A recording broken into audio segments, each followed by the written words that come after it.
예, 반갑습니다, 여러분.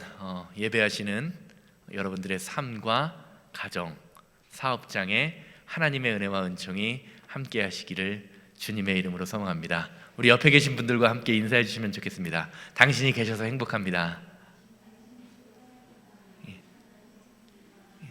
옆에 남편 보고도 해주세요. 남편 있으신 분들은 당신이 계셔서 행복합니다.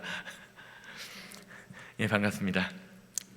오늘부터 4주간을 크리스마스까지 4주간을 대강절이라고 부르면서 예수님의 탄생을 기다리는 그러한 절기로 우리가 보내는 기간입니다. 그런데 우리는 이미 성경을 통해서 2000년 전에 예수님이 이 땅에 오심을 알고 있습니다. 그래서 예수님을 믿는 그리스도인들에게 대강절이란 무엇이냐? 예수님께서 부활 승천하시면서 약속하셨던 재림의 주로 다시 오시겠다고 약속하신 예수님의 재림을 기다리며 소망하는 그런 절기로서 우리가 대강절을 지킨다라고 말할 수 있습니다.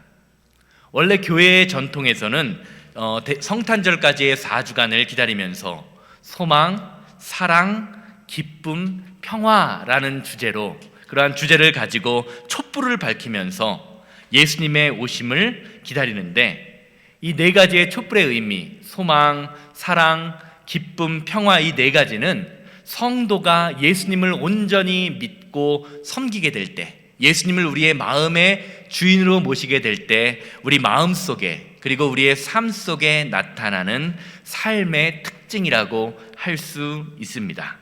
여러분들의 마음 속에 이 성탄절을 기다리시면서, 어릴 때는 성탄절 기다리는 그 기쁨이 참 컸는데 나이 먹으면서 그런 기쁨이 사라지는 것 같은데요, 우리가 예수님을 다시 오실 예수님을 기다리는 이 성탄절을 준비하면서 여러분들의 마음 속에 소망, 사랑, 기쁨, 평화, 이 마음이 충만하게 되기를 주님의 이름으로 소망합니다.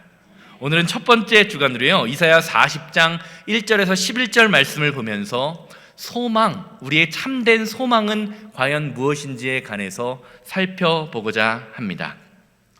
제가 예전에 볼드에서 목회를 할 때 일인데요, 제 아내와 잠깐 알고 지내던 분이 제 아내에게 문자를 보냈다고 합니다.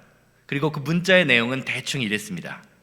사모님은 힘들 때 어떻게 극복하세요? 그 힘든 것을 과연 어떻게 이기시나요? 라는 문자를 보냈다고 해요. 평소에 가깝게 지내던 분이 아닌데 그런 문자를 보낸 것이 좀 마음에 걸려서 제 아내가 그분에게 전화를 드렸다고 합니다.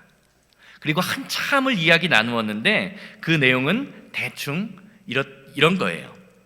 자신의 삶이 다른 사람들이 보기에는, 그리고 자신이 생각하기에도 물질적으로도 풍부하고 다른 사람들 보기에도 행복한 가정을 살고 있는 것 같은데, 드러나는 아무런 문제가, 외형적으로는 아무런 문제가 없는데 자신이 왜 사는지, 그리고 지금 내가 이 미국이라는 곳에서 어떻게 해야 할지, 결론적으로 하나님이 나를 지금 이 자리에 왜 보내셨는지 모르겠다라는 생각이 마음속에 들게 되어서 참 마음이 어렵고 힘들다라는 이야기를 하시더라는 것입니다.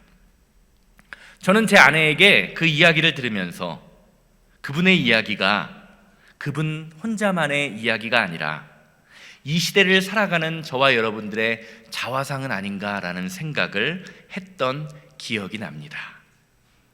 겉으로는 번드르르한 삶을 살지만 의미 없이 그저 하루하루를 소망 없이 살아가는 그 모습이 혹시 저와 여러분들의 모습은 아닌지 한번 돌아봐야 할 것입니다. 많은 사람들이 우리가 사는 이 세상, 우리가 사는 이 사회에 소망이 없다라고 말을 하곤 합니다. 또 인생을 살지만 내가 원해서 태어난 것이 아니기에 그냥 죽지 못해 살아갑니다라고 이야기하는 사람도 볼 수 있습니다.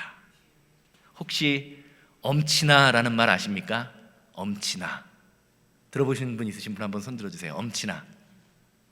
예, 저희 교회 성도님들은 잘 모르시는데 엄친아라는 말이 뭐냐면요, 한국에서 예전에 유행하던 말입니다.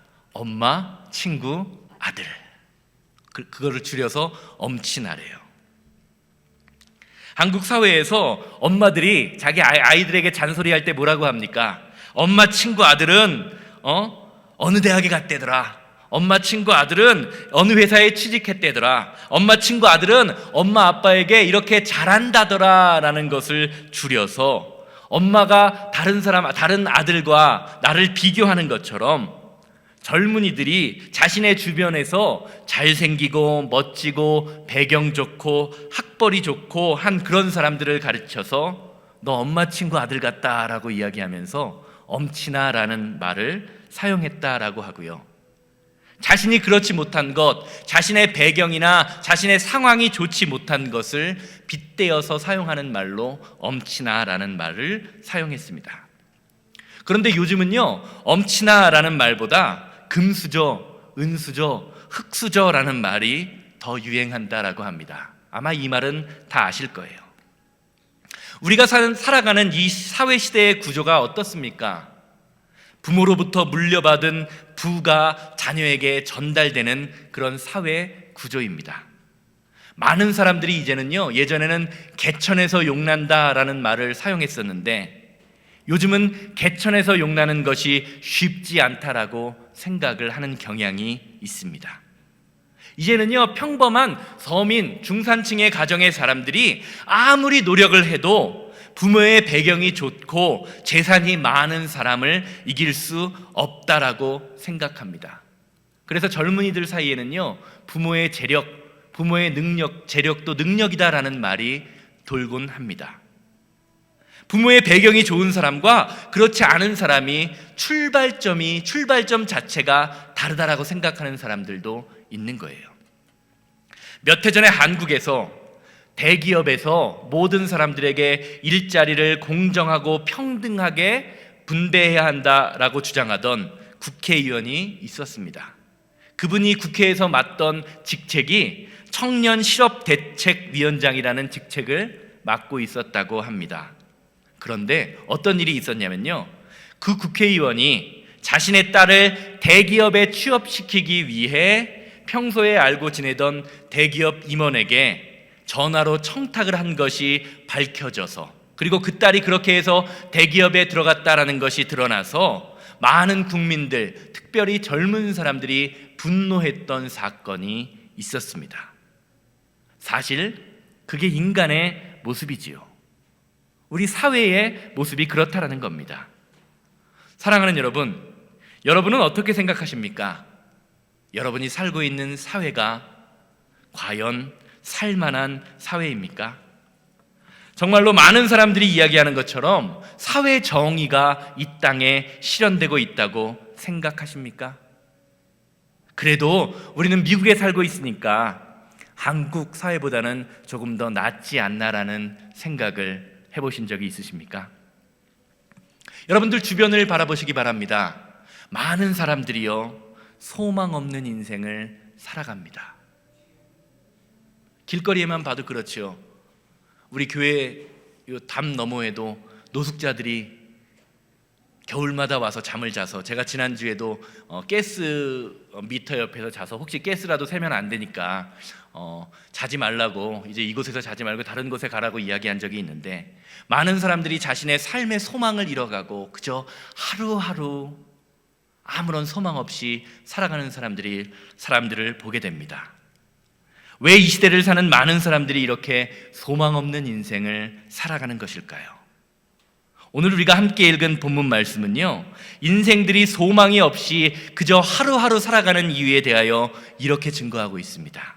6절에서 8절 말씀 함께 보시기 바랍니다. 말하는 자의 소리여 이르되 외치라. 대답하되 내가 무엇이라 외치리이까 하니 이르되 모든 육체는 풀이요 그의 모든 아름다움은 들의 꽃과 같으니 풀은 마르고 꽃이 시듬은 여호와의 기운이 그 위에 불미라. 이 백성은 실로 풀이로다. 풀은 마르고 꽃은 시드나 우리 하나님의 말씀은 영원히 서리라 하라. 아멘. 성경은요, 이 시대를 살아가는 많은 사람들이 소망을 잃고 살아가는 근본적인 이유를 잘못된 소망을 붙들고 살아가기 때문이라고 말하는 것입니다. 인간의 참 소망의 근원은 변하지 않는, 영원히 변하지 않는 하나님의 말씀이 되어야 하는데, 사람들이 하나님의 말씀을 붙드는 것이 아니라 보이는 아름다움, 썩어져갈 물질에 소망을 두고 살아가고 있기 때문에 사람들이 그것을 이루지 못하는 그 사람들이 마음의 소망을 잃고 살아간다는 것입니다. 온전한 소망이 아니라 잘못된 소망을 마음속에 붙들고 살아가기 때문에 사람들의 마음에, 그리고 사람들의 입술에 소망이 없다라는 말이 나오게 됩니다. 로마서 8장 24절은요, 성도가 누려야 할 소망, 성도가 가져야 할 소망에 관하여 이렇게 증거하고 있습니다. 로마서 8장 24절입니다. 보이는 소망이 소망이 아니니 보이는 것을 누가 바라리요? 많은 사람들이 물질적인 것, 눈에 보이는 것, 가시적인 것들에 소망을 두고 살아감을 보게 됩니다. 그래서 다른 사람들보다 더 좋은 차를 타고 명품 옷을 입고 큰 집에서 살고, 아들 자녀가 좋은 대학에 가서 좋은 직장을 잡고 좋은 곳에 시집 장가를 가는 것, 많은 돈을 벌면서 살아가는 것들, 남들보다 높은 자리에 올라가는 것을 꿈꾸며, 그리고 내가 그러한 것을 이룰 때에 그러한 것들을 자랑하면서 살아갑니다. 그리고 그러한 것들이 자신의 인생을 구원해 줄 것인 마냥 서로 경쟁하면서 다른 사람들을 짓밟고 살아가게 되죠. 그런데 하나님께서는 세상 사람들이 소망이라고 말하는 것들, 그래서 그렇게 그들이 이루고자 하는 그러한 것들이 참된 소망이 아니다라고 말씀하고 계십니다. 여호와의 기운, 하나님의 호흡이 한번 그 위에 불기만 하면 풀이 시드는 것처럼, 꽃의 아름다움이 사라지는 것처럼 다 시들어져 버린다라는 거죠. 믿으십니까? 여기 계신 우리 할머니, 할아버지들, 젊을 때는 다 아름다움으로 한가닥들 하셨던 분들이잖아요. 그런데 어떻습니까? 하나님의 시간이, 하나님이 정해주신 세월이 흘러가니까 우리 아름다움은 다 사라져버리는 것, 그것이 인생입니다. 우리가 가지고 있는 물질, 아름다움, 건강 다 사라져버릴 풀과 같은 것들입니다. 그렇게 하나님께서는 성도가 이런 세상적인 것에 관심을 기울이며 애쓰기보다 영적인 것, 하나님 나라를 이 땅에 이루는 것에 소망을 두고 살아가라고 말씀하고 계십니다.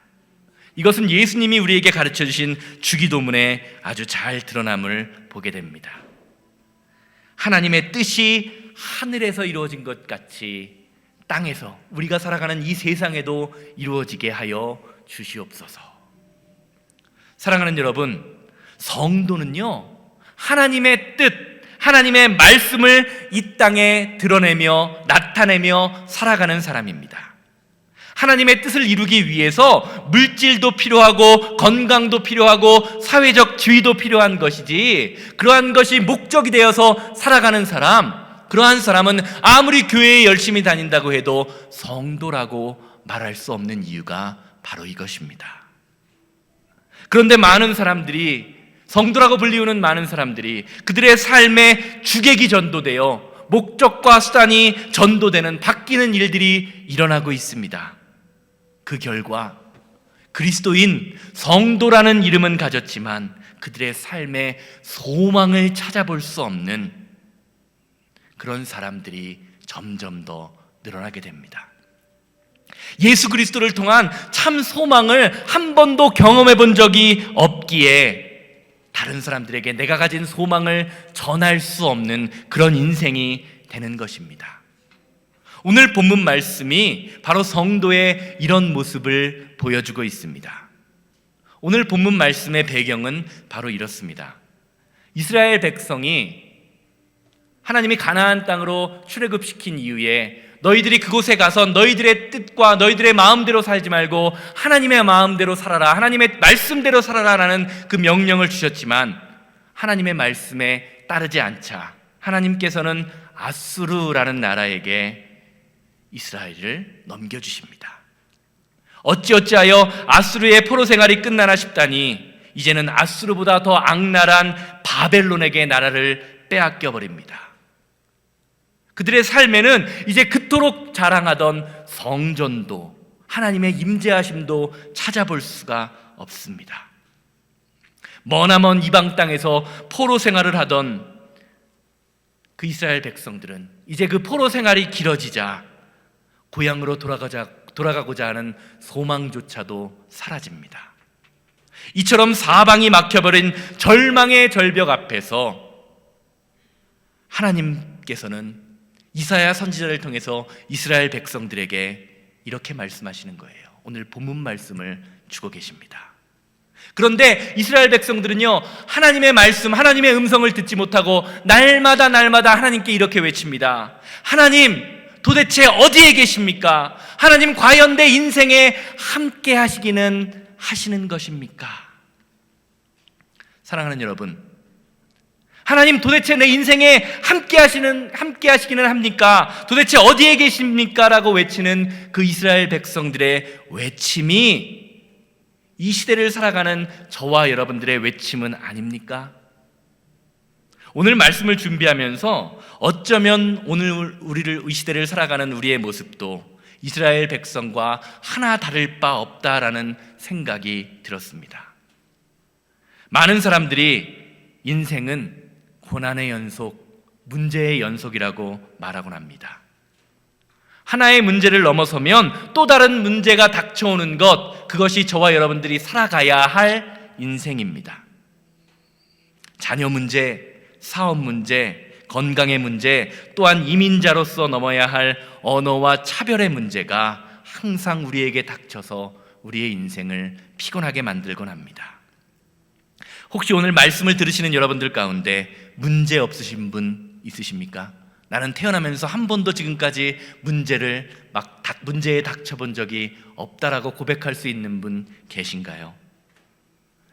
그럴 때마다 우리도 하나님께 질문하곤 하죠. 하나님, 도대체 어디에 계십니까? 하나님, 왜 나를 외면하고 계신가요?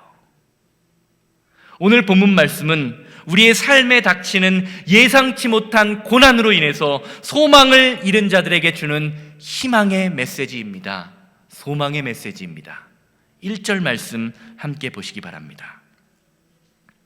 너희 하나님이 이르시되 너희는 위로하라, 내 백성을 위로하라.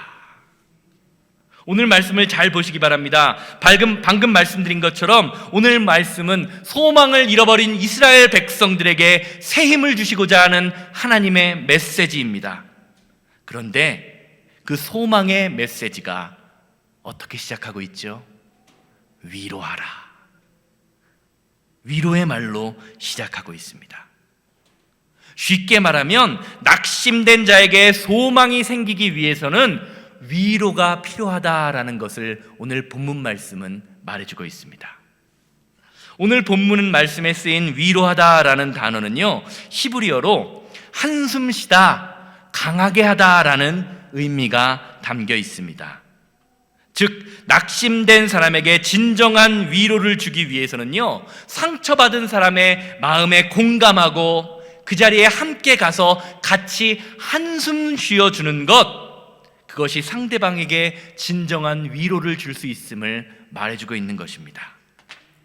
우리는요, 이 위로하다라는 단어의 의미를 살펴보면서 저와 여러분들은 우리 주변 사람들이 어려움에 닥쳤을 때 어떻게 위로하고 있는지를 한번 살펴보아야 할 것입니다. 우리는 우리 주변에서 어려움을 당하고 낙심당한 사람들을 종종 보게 되지요.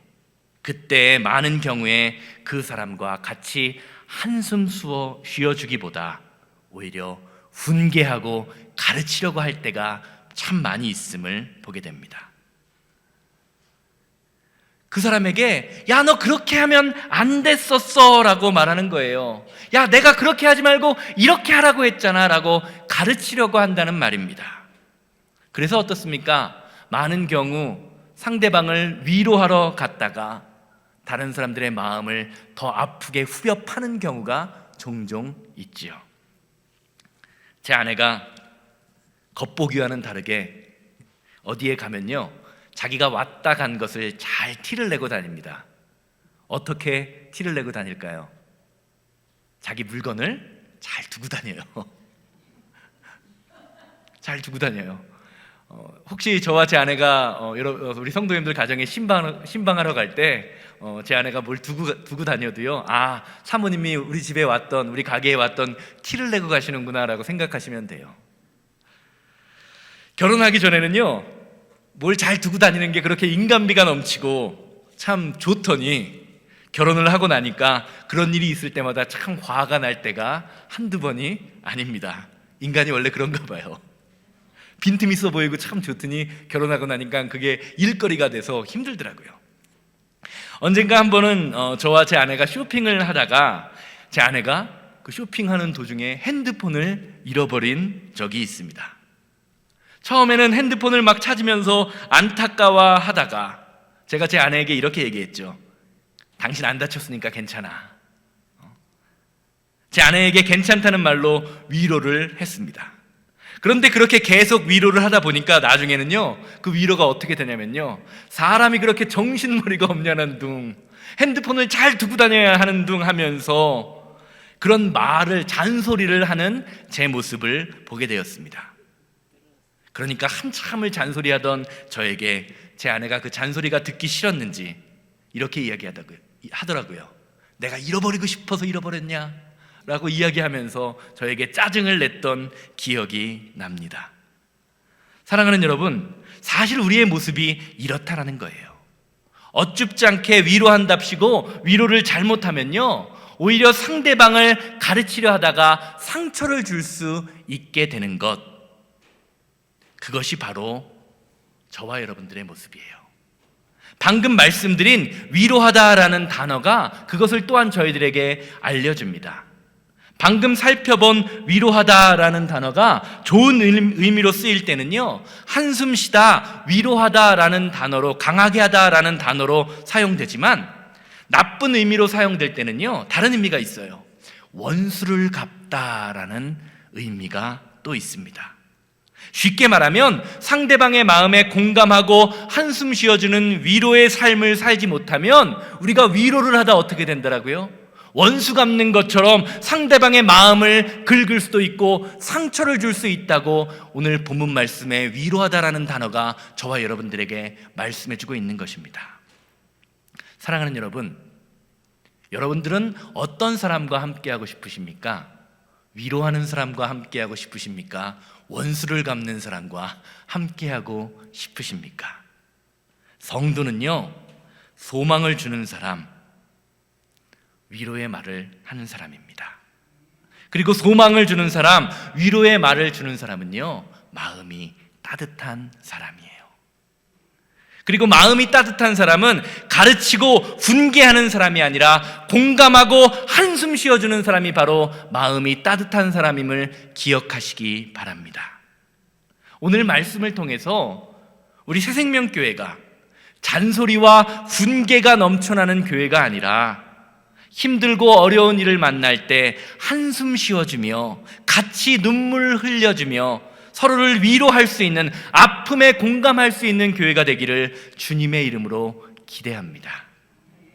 그러면 우리의 이런 모습을 통해서 마음의 단순한 위로를 넘어서 하나님의 치유와 회복이 저와 여러분들에게 나타나게 될 것입니다.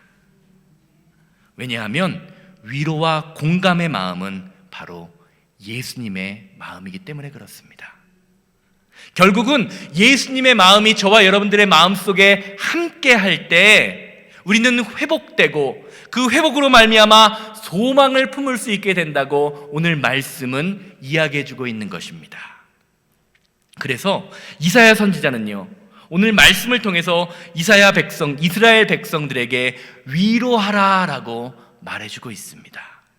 그리고 그 위로의 내용은 다음과 같습니다. 제가 이 말씀이 길어서 제가 요약을 했습니다. 시간 내서 혹시 시간 되시는 분들은 집에 가서 이사야 40장 말씀을 한번 천천히 읽어보시기 바랍니다. 2절에서 3절 말씀은요, 죄인된 우리가 하나님을 통해서 죄사함을 받았음을, 예수 그리스도의 십자가의 보혈의 능력을 통해 죄사함을 받았음을 말해주고 있습니다. 그리고 3절에서 5절까지는 죄사함을 받은 이스라엘 백성들에게 여호와의 영광의 길이 나타날 테니 그 길을 예비하라라고 말해줍니다. 그리고 6절에서 8절까지는 여호와의 길을 예비한 성도들에게 하나님의 말씀, 그 하나님의 능력이 영원함을 선포해 줍니다. 그리고 마지막으로 9절에서 11절로 넘어가 그렇게 하나님의 말씀 가운데 거하는 성도들에게 주 여호와 하나님의 통치가 임할 것이다 라고 이야기하면서 성도, 이스라엘 백성들, 그 좌절되고 낙심되고 포로 생활 가운데 어쩔 줄 몰라 하는 사람들에게 소망의 메시지를 전해주고 있는 것입니다. 쉽게 말하면 죄사함을 받은 저와 여러분들 같은 성도에게 하나님의 인도하심이 날마다 드러나게 된다는 말입니다. 11절 말씀 함께 보시기 바랍니다. 그는 목자와 같이 양떼를 먹이시며 어린 양을 그 팔로 모아 품에 안으시며 젖먹이는 암컷들을 온순히 인도하시리로다. 아멘. 사랑하는 여러분, 성도는 하나님의 인도하심을 받는 사람들입니다. 이런 점에서 성도의 가장 큰 도움은요, 무엇입니까? 어떤 어려움 가운데에서 우리를 인도하시는, 우리를 도우시는 하나님이 나와 함께 하신다는 그것을 깨닫는 것이 가장 큰 행복이며 축복입니다. 여러분들의 인생을 한번 돌이켜 보시기 바랍니다. 하나님의 인도하심이 있었다라는 것을 알게 돼요. 새생명교회 지난 수년간 큰 아픔 가운데에서 견딜 수 있었던 이유, 버틸 수 있었던 이유가 무엇입니까? 하나님이 우리 교회를 인도하신다, 하나님이 나와 함께 하신다는 그 사실 때문이 아니었습니까? 그래서 다윗은요, 우리가 여호와의 인도하심을 받을 때에만 부족함 없는 인생이 될 것이라고 증거하는 거예요. 우리가 너무나 잘 아는 시편 23편, 여호와는 나의 목자시니 내가 부족함이 없으리로다. 사랑하는 여러분, 여러분은 누구의 인도하심을 받고 계십니까? 세상의 인도하심을 받고 계십니까? 물질의 인도하심을 받고 계십니까? 아니면 나를 보호하시는, 나를 인도하시는 그 하나님의 말씀의 인도함을 받고 계시나요? 그리고 누구를 통하여 위로를 받고 계십니까? 오늘 말씀을 들으시는 여러분들의 인생 가운데 하나님의 위로, 나를 도우시는 하나님, 나와 함께 하시는 그 하나님의 위로가 풍성히 임하게 될 줄 주님의 이름으로 소망합니다. 자, 그러면 우리가 이렇게 하나님의 위로와 인도함을 받는 참된 소망을 붙들고 살아가기 위하여 과연 저와 여러분들에게 필요한 것은 무엇일까요? 9절 말씀 함께 보시겠습니다.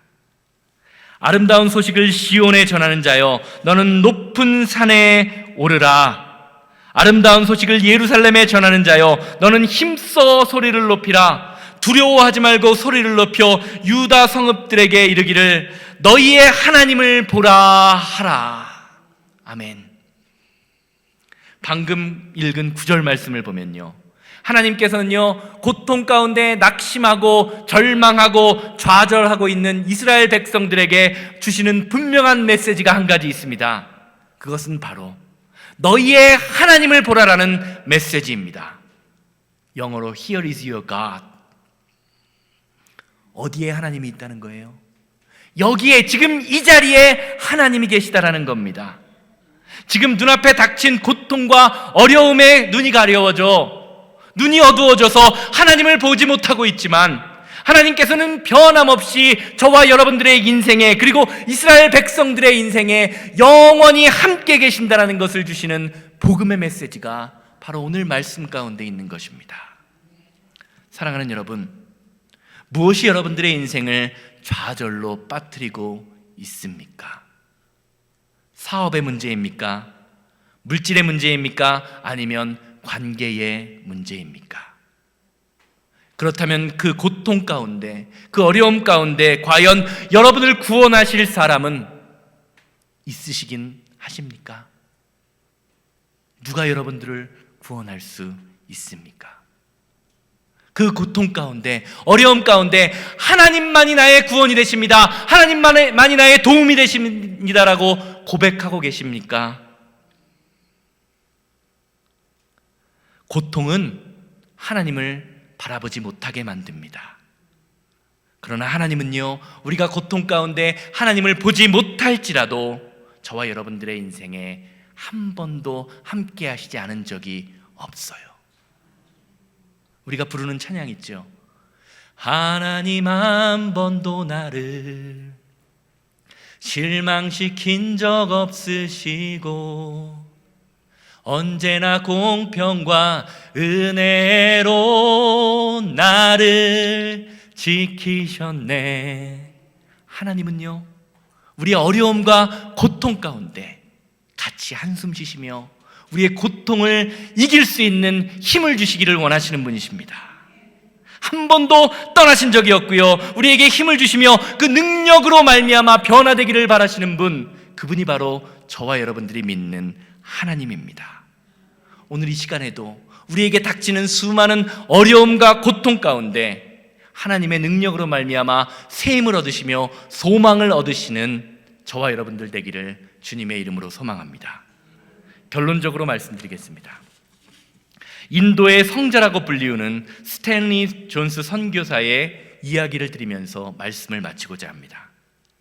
1928년에 스탠리 존스 목사는요, 미국 연합감리교회의 감독으로 선임되었습니다.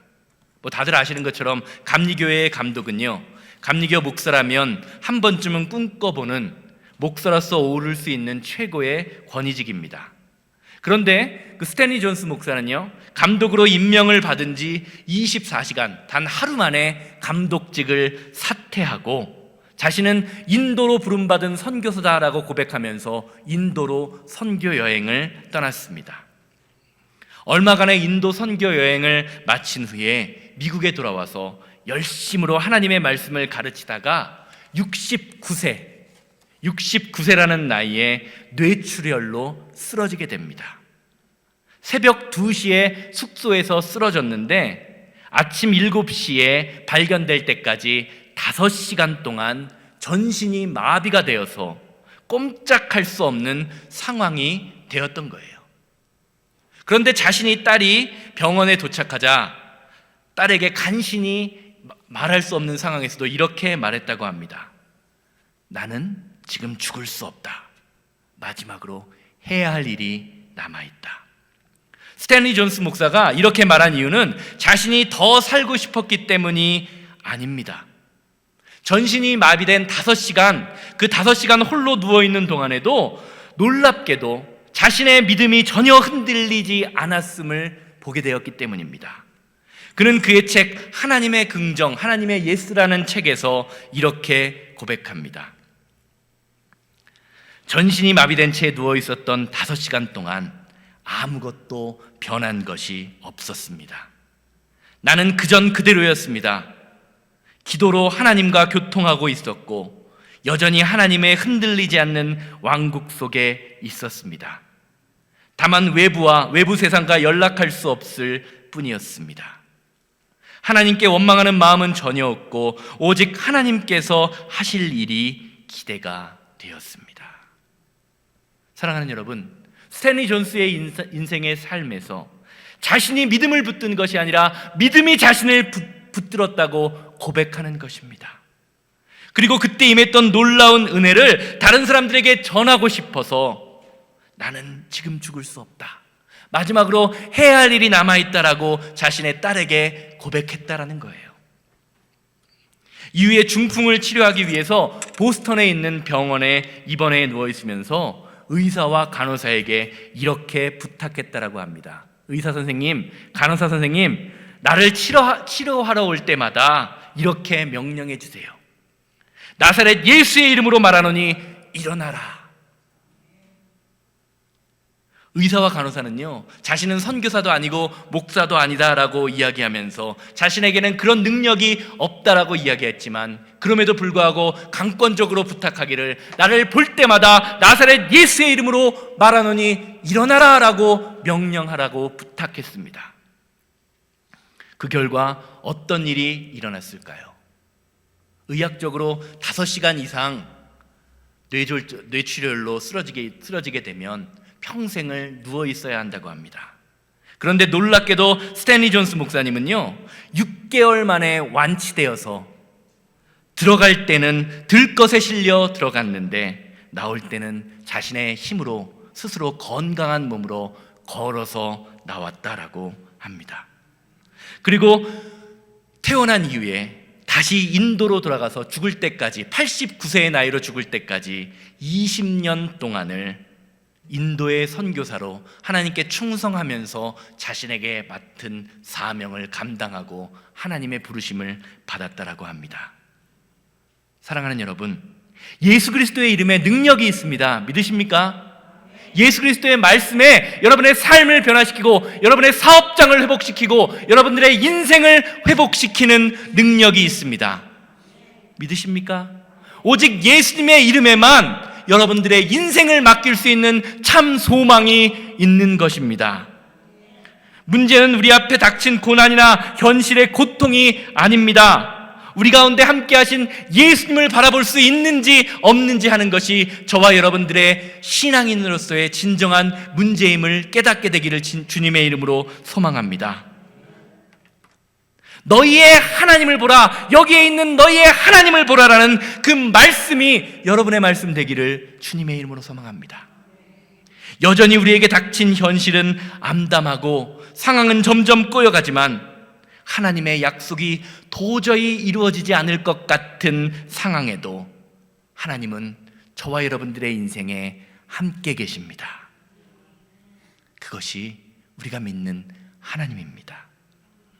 여러분의 마음의 소망을 하나님께 두십시오. 그러면 하나님이 여러분들의 인생을 회복시켜 주시고 여러분들의 인생을 완전하게 책임져 주실 것입니다. 기도하시겠습니다.